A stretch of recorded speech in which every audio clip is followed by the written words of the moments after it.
What is up, YouTube? Today I'm going to talk about the Adidas NMD R1 Bedwin and Heartbreakers shoe. In short, this is a collab between Adidas and a Japanese brand known as Bedwin and the Heartbreakers. They specify to let you know right inside the sole from the get-go when you put on the shoes. Paramount quality. They kind of live up to that with all the little details that they put into the design of the shoe, so let's just get into it. Starting off with the overall design of the shoe, it's your regular NMD R1. Low cut, wide open, easy to put in, designed for your overall walking daily needs. I wouldn't recommend it for sports, wouldn't really recommend it for the gym, although I do see a lot of people at the gym wear R1s when lifting. I just wouldn't recommend it because I don't think there's enough support. Just a heads up. Jumping into the aesthetics of the shoe, that's where the shoe really shines, and a big part of that is because of the materials utilized throughout the shoe and also the approach and direction that they went with the shoe. It's a light gray colorway, making it very easy to wear with almost any outfit. Just very clean. They also added stripes all throughout the shoe because of these stripes. Reminds me a lot of baseball. I'm not sure if that has anything to do with the fact that Bedwin and Heartbreakers is a Japanese brand. Baseball is a huge sport in Japan. That could be a part of it, or it could just be a coincidence. One thing that I do like a lot about the aesthetics is that where the three stripes are, they did stitch the three stripes and they make it very apparent, and it's very prominent when you put on the shoe, and they do it on both sides. Just the fact that they point it out like this and they added the stitches alongside the outside of the shoe, it adds a little of a hit to the shoe. And I also really like the fact that they used the black outsole. If the outsole was white or gray, I just don't think it would have looked as nice. I like the fact that gray and white are the dominating colors, and then black is just like a hint on the outsole, which is also better in my opinion because the outsole is what's going to get the most dirty, and when it's black it's just a lot easier. I actually do like the fact that the EVA plugs are white, the boost is white. It just kind of makes the shoe very clean, and because it's so clean and because of the colorway, it makes it very easy to match for like anything. And then the pull tab is just white as well, with Bedwin and the Heartbreakers in black text. I kind of like the fact that when it's white, it's just white is the prominent color. Gray isn't like as much as dominant as it is throughout the shoe. It doesn't like overshadow mixes of white and black throughout the shoe. And then on the tongue, because it's horizontal, it doesn't match when you're actually wearing the shoe, but I think it looks really cool like that. It's just a piece of cloth, and it just says the brand, very thin, and it's just like stitched onto there. As simple as the tongue is, it still stands out. A big part of that is because of its simplicity, the fact that it's just a white background, the text is in horizontal instead of vertical. So yeah, as you can tell, that's the theme of the shoe. Minimalistic, clean, simplicity, which makes a lot of sense for a Japanese brand to approach with. Moving on to the materials of the shoe, from what I've read, the upper is a mix of nylon and cotton. The material feels different, like it doesn't feel like Primeknit, it doesn't feel like a lot of other materials you feel on other shoes. I will say it's a little tight, it doesn't stretch very much. We'll talk about that more with fitting. So the fact that it is a mix of cotton and nylon makes it breathable and cozy at the same time, so it's still comfortable. You're not going to be dying wearing these shoes, like your feet aren't going to be sweating like crazy. Yeah, it's just a little tight, that's all I would say. As for support, it's an R1. Like I mentioned earlier, it's a daily shoe. Don't expect it to be extra supportive. You still got your heel counter here with the rubber stabilizer they put. You still got the taping to help add some structure to the upper to not make it completely flimsy, and you got the EVA plugs for added support. So yeah, you're going to be able to walk comfortably with support throughout the day. Your feet are going to stay locked in. Wouldn't recommend it for running, I wouldn't recommend it for sports. Like I mentioned, I've seen people at the gym wear, so you can if you want. And then the outsole and traction, I mean, it's an R1. It's very thin outsole. It's not continental rubber as the Ultra Boost. From my experiences with R1s on the daily wear, they tend to last pretty well, just like any other shoe. Rubber doesn't like waste really quick. When I wear R1s, I'm just using it for, you know, regular walking. So if you're looking for something just to walk across campus, just to rock, R1's got you. And for durability, my experience with R1s, if you buy one, they'll last you for at least a year, more than likely more. It all depends on how you beat them up, what your use with them is. If you're just wearing them, you know, for regular stuff inside and out, and you're just walking around, you're good. If you're wearing these out, running, doing sports in them, taking them through like rough terrain, then I could see the durability going away pretty quick. The way that this shoe is constructed and the materials utilized, it's not meant for that. So yeah, durability for a daily shoe, you're good. And then fitting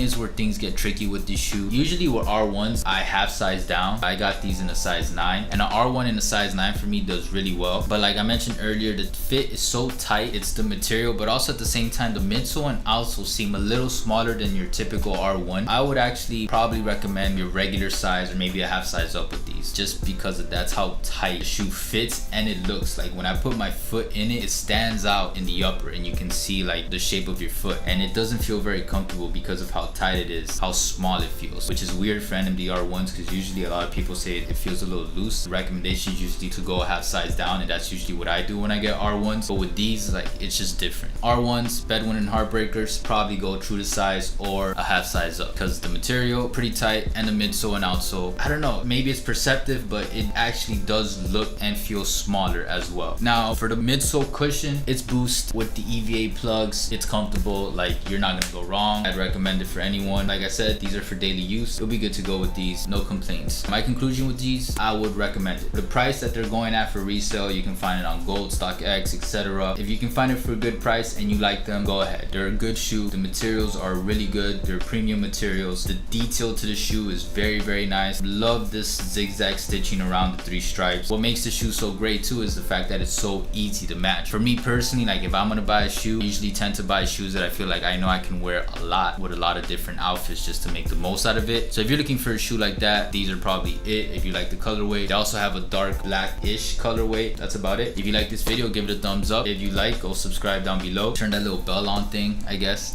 And I got more shoe visualizers coming up. If you guys haven't seen it, I'll link it down below. And that's just a cool little concept I've been working on when it comes to shoes. I got a couple in the works and you're gonna see me start rolling them out. The goal is to have enough of them by winter so you guys can just like binge on them, if that makes sense. And yeah, until next time, take care. You see me and you, we ain't that different. I struck the fuck out and then I came back swinging. Take my time to finish, mind my business. A life ain't a life till you live it. I was digging me a hole big enough to bury my soul.